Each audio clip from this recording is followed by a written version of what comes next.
Comment on explique cette suspicion à l'égard de la Chine qui est grandissante et qui n'est pas que américaine? Je dirais que la suspicion, elle vient de deux sources principales. La première, elle est structurelle.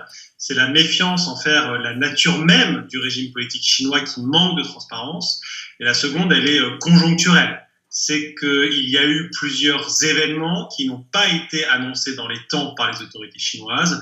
Un exemple parmi d'autres, les autorités chinoises auraient su dès le 14 janvier avec certitude que le virus se transmettait d'homme à homme. Or, ce n'est pas avant le 20 janvier que le professeur Zhong Nanshan l'a annoncé à la communauté internationale.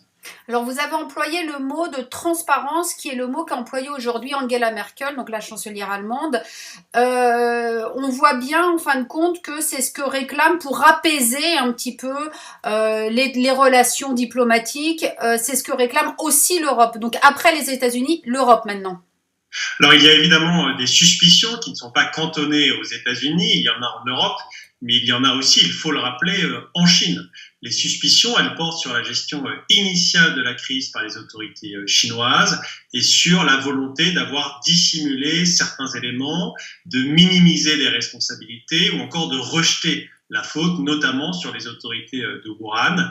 C'est ce qui explique notamment pourquoi le président Macron ou la chancelière allemande Angela Merkel appelle à plus de transparence, non pas pour cacher leurs propres responsabilités dans leur gestion nationale de la crise, mais bel et bien pour mieux comprendre ce qui s'est passé en Chine, notamment au mois de novembre, au mois de décembre et au début du mois de janvier. Alors, sur le nombre de morts aussi, ils annonçaient un chiffre de morts bien inférieur à celui des États européens.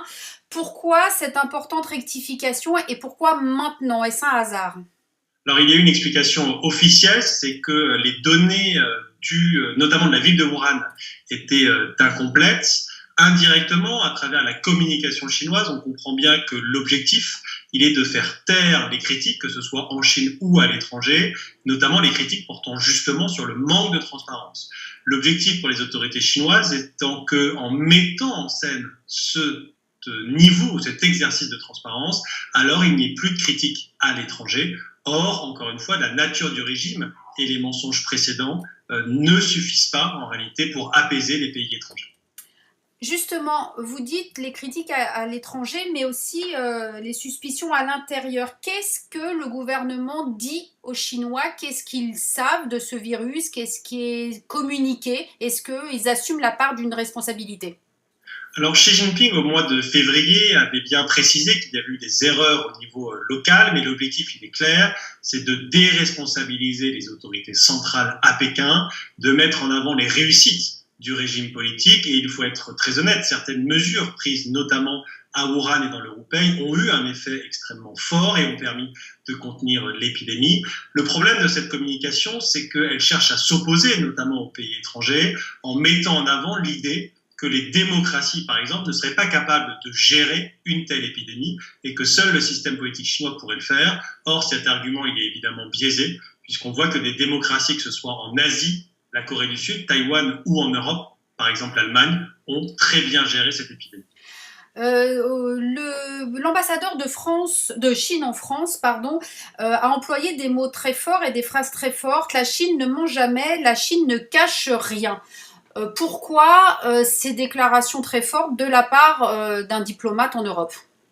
Le principal problème avec la communication officielle des diplomates chinois ces derniers jours, c'est qu'elle est caricaturale. Dire qu'un pays ne commet jamais de faute, dire qu'un pays est toujours parfaitement transparent, non seulement n'apaise pas les tensions, mais aussi soulève de nombreuses inquiétudes.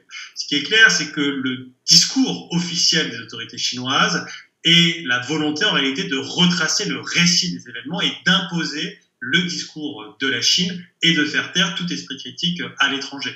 On le voit également en France, où les propos de certains diplomates de l'ambassade de Chine sont allés encore plus loin, puisqu'ils ont propagé des rumeurs, ils ont volontairement désinformé, voire même diffamé. Et là, c'est la limite, en réalité, de la diplomatie chinoise, qui, lorsqu'elle tombe dans l'excès, est contre-productive, puisque non seulement l'image de la Chine se détériore à travers cette communication non maîtrisée, mais elle ralentit en réalité un besoin de coopération qui est pourtant indispensable face à la crise. Ma dernière question, certains pays emploient le mot d'enquête, alors pas pour l'instant, voilà, mais est-ce qu'une enquête réelle sera possible en Chine et au sein de l'OMS? Il sera très difficile, je pense, sur le plan international de mener une enquête, que ce soit par exemple au sein du Conseil de sécurité, la Chine mettrait son veto, ou même au sein de l'OMS, alors même que l'organisation, à partir des données chinoises, a souvent mis en avant les réussites de la Chine. Il peut évidemment y avoir une enquête de certains pays, que ce soit des États-Unis ou d'autres pays. Ce qui est très important, c'est que tant que la Chine ne souhaite pas ouvrir ces registres, ouvrir en réalité et être plus transparente, alors il sera très difficile pour ces pays de mener une telle enquête. Là, on est vraiment à l'intersection des relations internationales et à l'intersection de la souveraineté étatique et du besoin de coopération internationale. Malheureusement, si un pays refuse de coopérer, il est très difficile de l'en obliger.